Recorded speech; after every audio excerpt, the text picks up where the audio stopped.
Uniclac.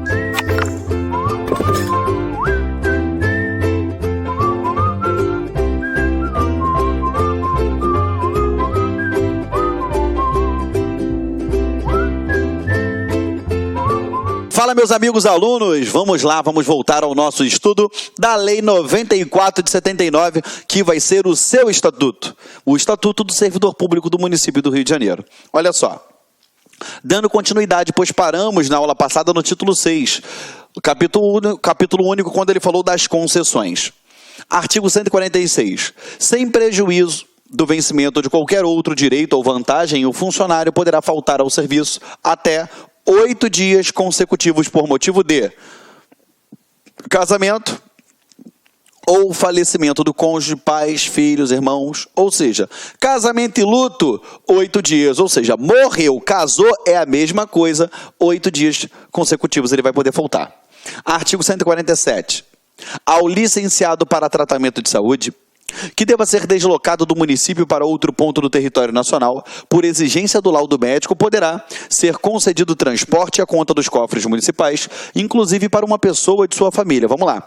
Imagina que o servidor público do Rio de Janeiro, esse não é você, ele está acometido de uma grave doença e esse tratamento ele vai ser realizado em São Paulo.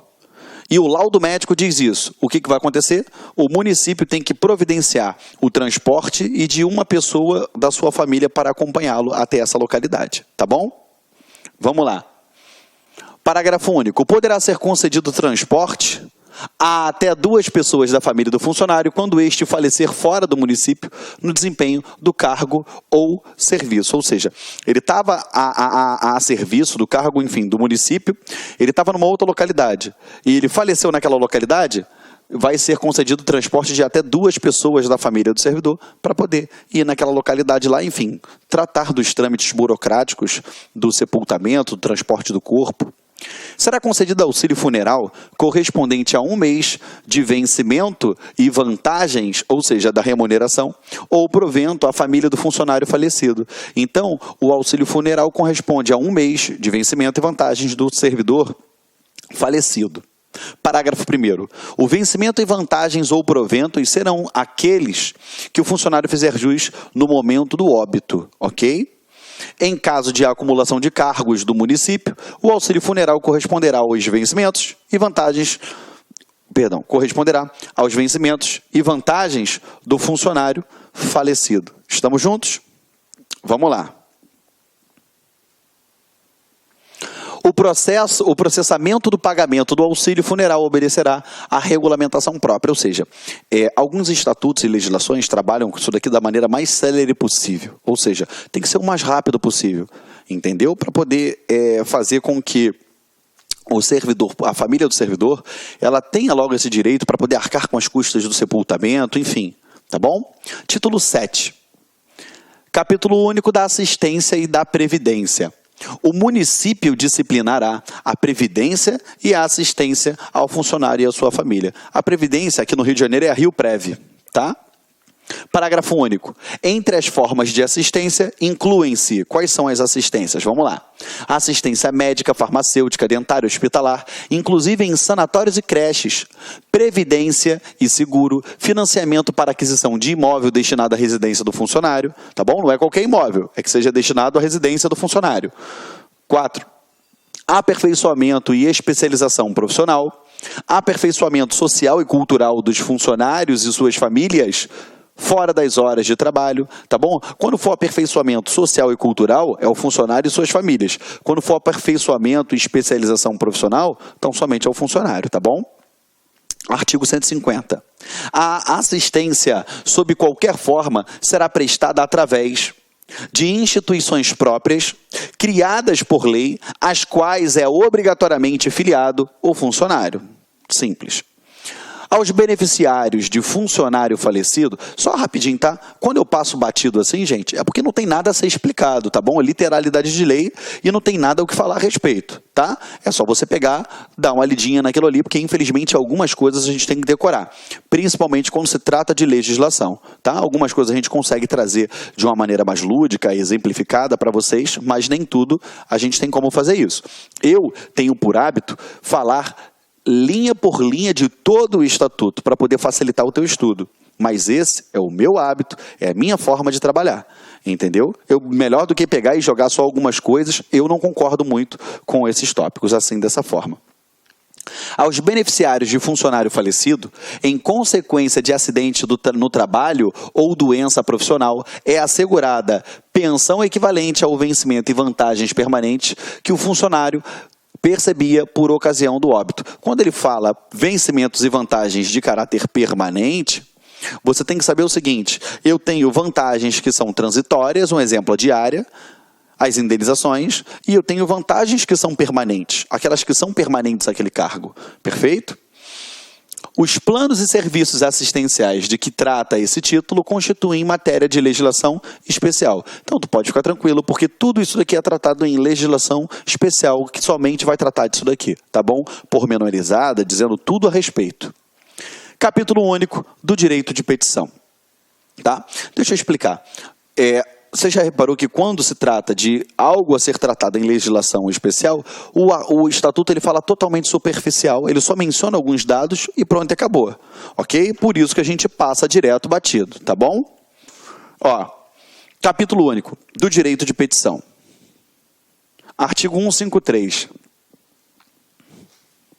É assegurado ao funcionário o direito de petição em toda a sua amplitude, assim como o de representar. Então, o direito de petição é o direito do funcionário pedir à administração, ele entrar com algum pedido. Tudo na administração vai ser feito através de um processo, através de um procedimento, né? Eu não vou entrar aqui na discussão qual é a diferença de processo e procedimento, porque a gente sabe que os legisladores levam isso daí, ó, a Deus dará, entendeu? Então não pode, a gente não vai entrar nisso daí, até porque não é o nosso objetivo aqui, tá bom? Mas ele tem direito de petição e vamos dar continuidade aqui. 154. O requerimento será dirigido à autoridade competente para decidi-lo e terá o prazo de solução dentro do prazo de 30 dias. Então, olha só. O requerimento será dirigido à autoridade competente para decidi-lo e terá a solução dentro do prazo de 30 dias, salvo em casos que obriguem a realização de diligência ou estudo especial. Então, vamos lá. Fiz a minha petição, a qual eu tenho direito, que inclusive é um direito constitucional. Aqui, ó, a autoridade competente tem o prazo de decidi-lo em 30 dias. Da decisão que for prolatada, caberá sempre pedido de reconsideração, que não poderá ser renovado. Então, o pedido de reconsideração só pode ser dado o quê? Uma única vez. Perfeito? Como assim, Geraldo? Eu não estou entendendo isso daí. Se você chega para a administração pública e fala assim, administração pública, eu quero isso, prazo para decidir. 30 dias. E se ela decide, não, eu não vou te dar isso daí, eu não te concedo esse teu pedido. Embora você tenha seu direito de petição. Ele vai fazer o quê? Ele pode recorrer? Pode, mas ele entra com pedido de reconsideração. O que é o pedido de reconsideração? É aquele que vai ser direcionado à própria autoridade que deu a decisão objeto de recurso. Correto? Então, eu não vou ir para cima. Eu não vou ir para o superior. Eu vou para aquele mesmo. Vou dar o exemplo ridículo que eu sempre falo em sala de aula. Você chega para a menina e fala assim, aí gatinha, vamos tomar uma cerveja? Aí ela vira e fala assim, não. Aí você fala assim, hein, por favor, vamos. O que você está fazendo? Pedido de reconsideração. Ok? Vamos lá. A autoridade que receber o pedido de reconsideração poderá processá-lo como recurso, encaminhando a autoridade superior. Como assim, Geraldo? Me explica. Olha só, você entrou, fez o seu pedido fez a sua petição, usou o seu direito de petição para a autoridade. Perfeito? Eu sou muito ruim em alguns desenhos, né? Tá? Eu vou botar aqui uma gravatinha, tá de gravatinha. A autoridade, ela tem um prazo de 30 dias para decidir. Porém, ela teve uma decisão que contrária à sua petição. Logo, você pode entrar com o quê? O pedido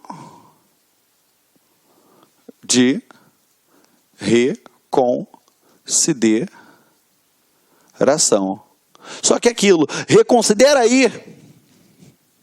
Se ele decidir não reconsiderar, ele vai processá-lo como o quê? Recurso, ou seja, ele não reconsidera e ele manda para a autoridade superior, ou seja, processa em grau de recurso. Perfeito?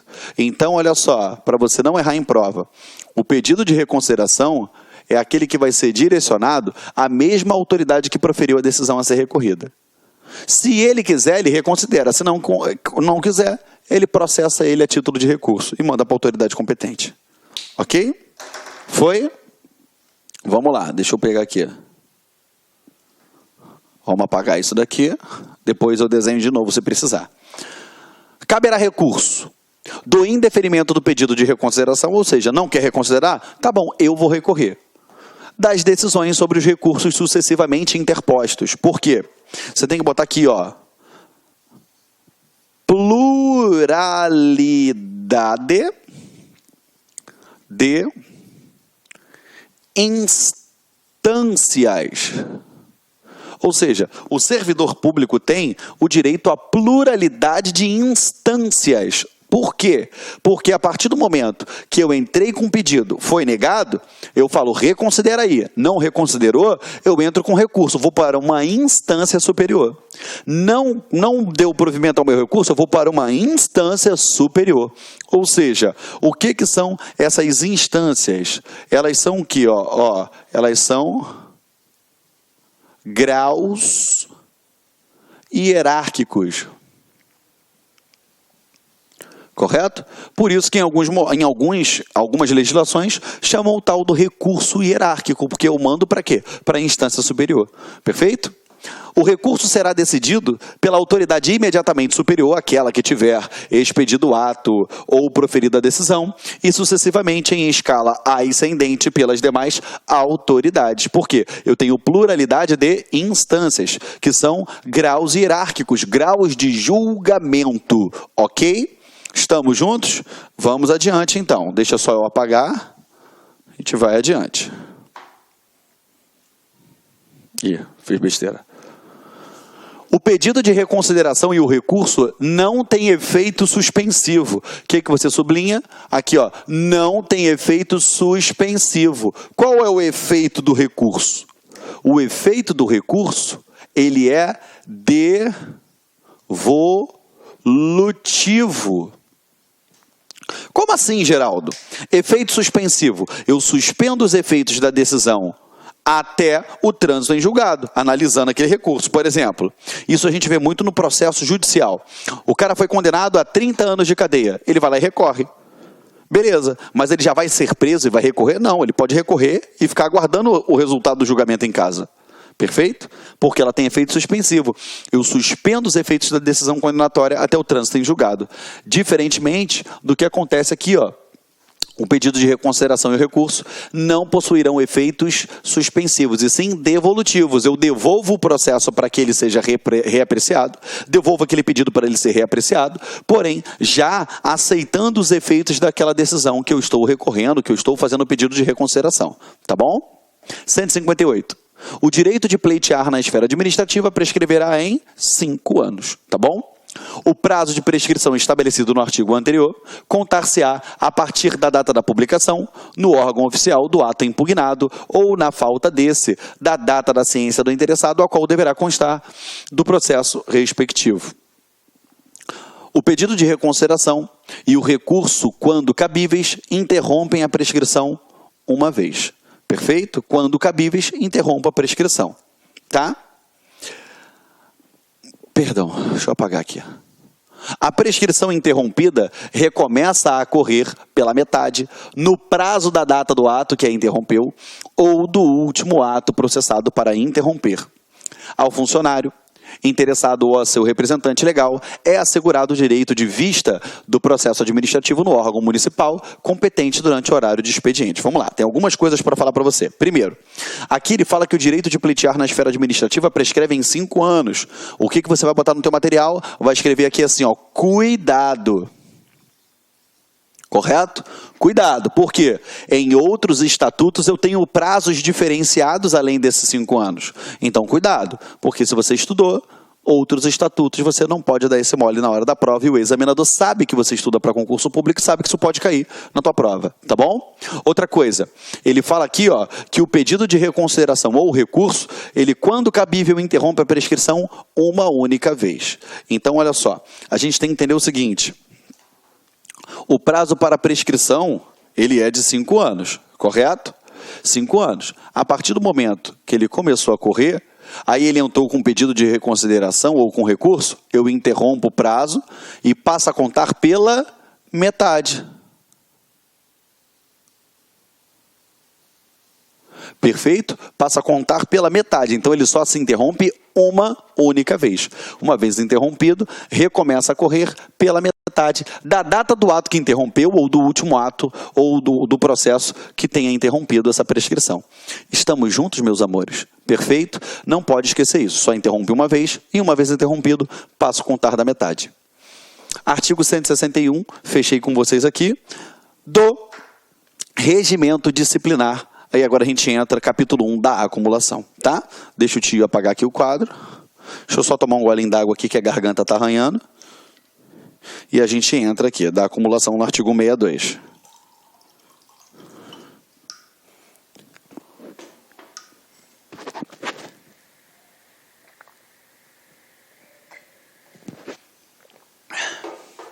Vamos lá, meus amigos. Perdão aí. Da acumulação.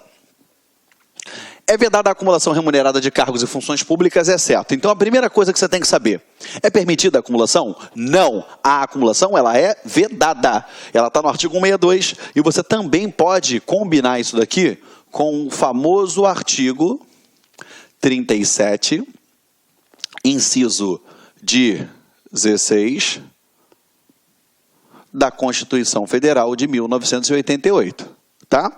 Que lá ele também fala que são vedados as acumulações, que são vedadas as acumulações de cargos e tem a sua exceção, tá? Vamos lá. E agora eu vou correlacionar um com o outro. Ele diz aqui, ó, a de juiz com um cargo de professor. Aonde você lê juiz, entenda por magistrado. Por quê? Aí eu vou falar, coitado, uma de juiz com um cargo de professor. Eu tenho que botar o quê? Magistrado, porque senão, quando ele for promovido a desembargador, aí já era, ele não vai poder acumular cargos? Errado. 2. A de 2 cargos de professor. 3. A de 1 cargo de professor com outro técnico ou científico. Gente, é um técnico ou científico, não é um cargo de professor, um de técnico e um científico, tá? E a de 2 cargos privativos de médico. O que eu quero que você faça essa correlação? Aqui, eu tenho que não falar só 2 cargos privativos de médico, mas a privativos de profissionais da área da saúde com profissões regulamentadas. Porque, coitado, se eu só falo do médico, e o enfermeiro, e o fisioterapeuta, e toda aquela galera da área da saúde que tem profissão regulamentada. Então, para a gente adequar, correto? A gente vai lá dentro do artigo 37, inciso 16, e faz essa seguinte correlação aqui, do artigo 162 com 37 da Constituição Federal, tá bom? Profissionais da área da saúde, ok? Estamos juntos? Então lá, ele diz 2 cargos de professor, um técnico ou científico com professor, e 2 profissionais da área da saúde com profissões regulamentadas. Aqui ele ainda traz a hipótese do juiz, que também tem na Constituição Federal, com cargo de professor, mas aqui a gente entende como magistrado, tá bom? Só para ficar completo aí. Parágrafo 1º. Em qualquer dos casos, a acumulação somente será permitida quando houver correlação de matérias e compatibilidade de horários. Vamos lá. Mesma coisa. Um juiz, ele vai dar aula numa universidade de fisiologia. O que isso tem a ver com a matéria que ele tem? Que ele dá? Tem que ter correlação de matérias. Outra. O cara é técnico de logística e vai dar aula de direito ou melhor dizendo, é técnico de logística e vai dar aula de história no colégio. Ele pode fazer isso? Não. Tem que ter o quê? Correlação de matérias, ok? E outra, compatibilidade de horários, tá bom? A gente sabe que o Tribunal de Contas da União, ele fala o seguinte, que compatibilidade de horários é aquela que não ultrapasse 60 horas semanais, correto? Porém, o STF recentemente diz que tem que ser analisado caso a caso. Então, o que você vai botar aqui, ó? Para você entender o que é compatibilidade de horários, Tribunal de Contas da União, ele diz o quê? Que não exceda 60 horas semanais. Perfeito? E o STF diz o seguinte, para saber essa compatibilidade de horários, é o quê? Caso a caso. Tá?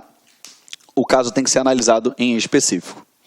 A proibição de acumular estende-se a cargos, funções, empregos em autarquias, empresas públicas e sociedade de economia mistas. Ou seja, isso daqui se estende a toda a administração pública. Tá bom? Foi? Fizeram as anotações devidas aqui? Tá bom? Se não fez, aperta o pause porque eu vou apagar que eu estou indo para o próximo aqui. Tá bom?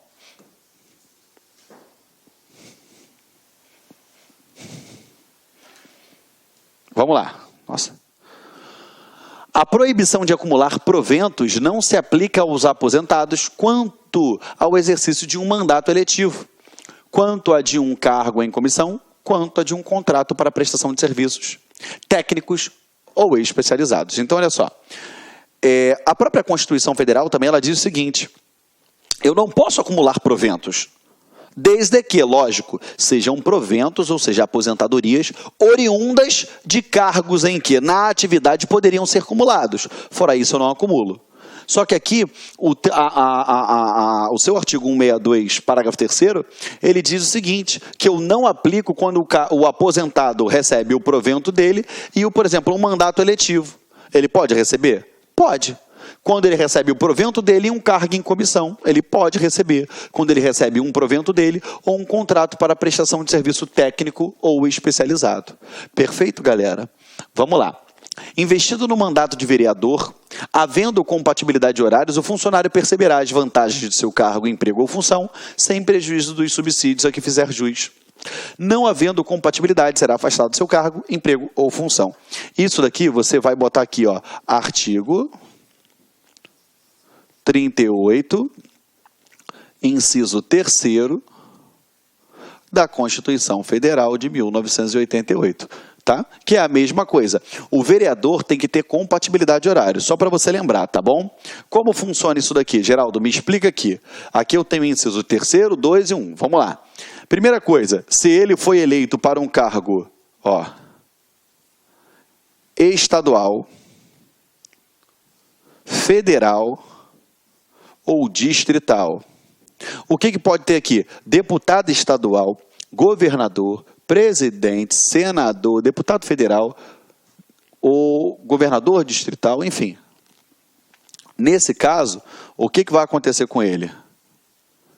Afasta-se do cargo. Perfeito? Agora, se ele for eleito a prefeito,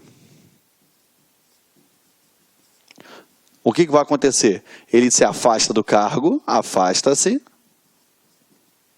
e opta por onde ele quer receber. Quero receber do meu efetivo ou quero receber do meu eletivo? Tá? E no terceiro caso, é o do vereador.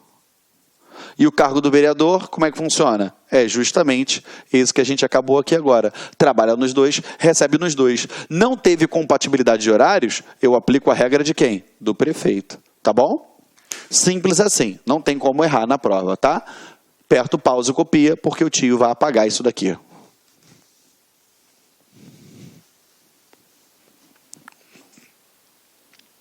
Vamos lá. O funcionário não poderá exercer mais de uma função gratificada, nem participar remuneradamente de mais de um órgão de deliberação coletiva. Simples, vai ter duas funções? Não. Né? 164. Não se compreende na proibição de acumular, nem está sujeita a qualquer limite, a percepção, conjunta de pensões civis ou militares, ele pode receber, não está na proibição. A de pensões com vencimento ou salário, ele pode receber uma pensão e pode ter o vencimento e o salário dele. A de pensões com proventos de disponibilidade, aposentadoria ou reforma, de proventos resultantes de cargos acumulados, eu posso receber, e de proventos com vencimentos, nos casos de acumulação legal. Enfim, mesma coisa que o que a gente acabou de ver agora, que eu já expliquei para você lá atrás. Considerada ilegítima... Gente, só um minutinho, tá? Provento resultante de cargos acumulados, ou seja, naquelas hipóteses que a gente viu, 2 de professor. Proventos com vencimentos nos casos de acumulação legal. Então, vamos lá. Aqui é aposentadoria mais aposentadoria de cargos acumuláveis. Aqui é a remuneração. Em um você está na ativa e no outro você já está aposentado, tá bom? Então, olha só, eu posso acumular 2 aposentadorias? Posso, no caso de cargos que possam ser acumulados, cargos acumuláveis. Eu posso acumular uma remuneração com uma aposentadoria? Posso, desde que sejam hipóteses de cargos acumuláveis, ok? Vamos lá.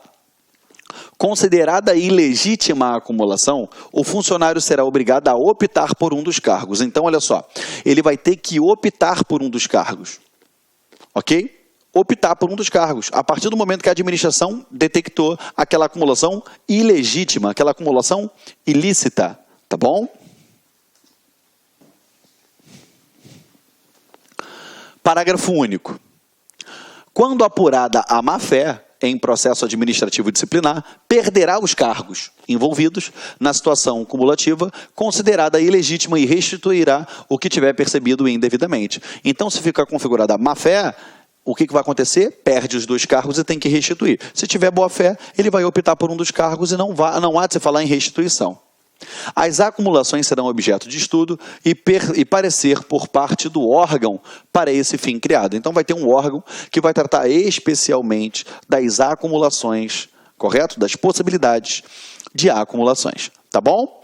Vamos lá. A gente entra agora no capítulo 2 dos deveres. Tá bom? Artigo 167. São deveres do funcionário, ou seja, do servidor público. Vai ser um dever seu. Você, na condição de servidor público, vai ter todos esses deveres. Ok? Vai ser obrigado a cumprir. Quais são, tio Geraldo? Vamos lá, tem até o inciso 12. Primeiro a gente fala os deveres, depois eu falo as proibições com vocês, tá? Assiduidade, você tem que ser um cara assíduo. Você tem que ser um cara pontual. Urbanidade é tratar as pessoas com educação. Discrição. Não tem que chegar lá todo papagaiado na administração pública. Tem que ter discrição. Lealdade e respeito às instituições constitucionais e administrativas a que servir. Observância das normas. Aqui que é importante, tá? Legais e regulamentares. Por quê? Em alguns momentos você vai ter uma lei que vai reger, por exemplo, a sua profissão. Ou, em outros momentos, você vai ter o quê? Um regulamento que você vai ter que obedecer. Tá? Um decreto, por exemplo, então legais e regulamentares. Obediência às ordens superiores.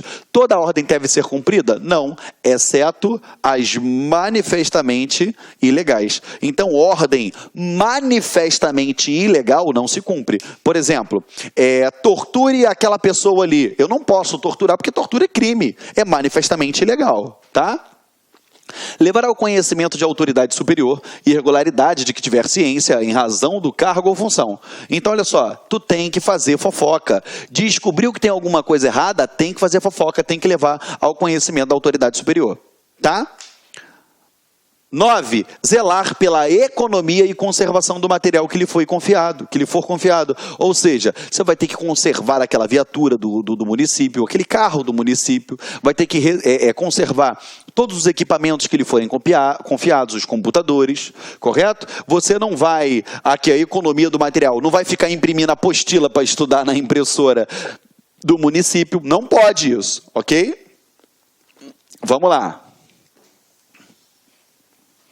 Providenciar para que esteja sempre atualizado seu assentamento individual, bem como a sua declaração de família. Se lembra do salário família, se lembra dos dependentes, de uma série de coisas que a gente já aprendeu, por isso que tem que estar os assentamentos funcionais, individuais, em perfeito estado de, como é que se fala? De atualização. Atender prontamente às requisições para a defesa da fazenda pública. Qualquer requisição que seja para a defesa da fazenda pública, você tem que atender. E aqui, ó, submeter-se à inspeção médica determinada por autoridade competente. Então, aqui, ó, a inspeção médica, meus amigos, ó, a inspeção médica, ela é um dever do funcionário? Sim. Mas ela também é um direito. Correto? A inspeção médica é um dever, mas também é um direito. Ok? Perfeito? A gente bate 30 minutos agora e eu vou fazer o seguinte, eu paro por aqui, na próxima aula eu entro no capítulo 3 das proibições, para a gente não ficar com a aula cortada, tá bom? Um beijo muito grande no seu coração e eu te aguardo até a próxima aula e agradeço mais uma vez por você estar aí ao final, correto? Juntos somos fortes, juntos até a posse. Fica com Deus. Tchau, tchau. Clique like.